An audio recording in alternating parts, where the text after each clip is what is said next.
தமிழ் சினிமாவின் பழம்பெரும் நடிகராக ரசிகர்களால் இன்று வரை கொண்டாடப்படுபவர்தான் விஜயகுமார்.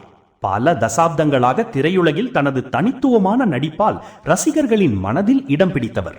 அவரும் மறைந்த நடிகை மஞ்சுளா விஜயகுமார் அவர்களும் பெற்ற மகள் என்ற அடையாளத்துடன் சினிமாவில் அறிமுகமானவர்தான் வனிதா விஜயகுமார்.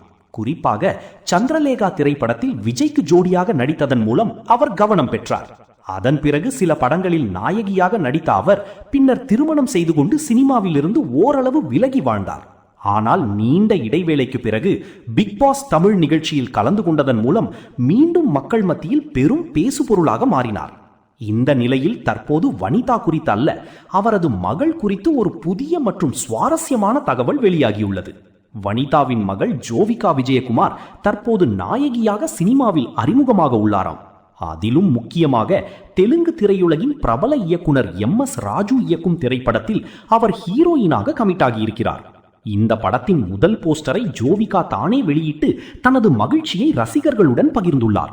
எனது முதல் படம், அதிலும் MS ராஜு சாருடன் நேரடியாக பணியாற்றுவது என் வாழ்நாளில் மறக்க முடியாத அனுபவம் என்று அவர் தெரிவித்துள்ளார்.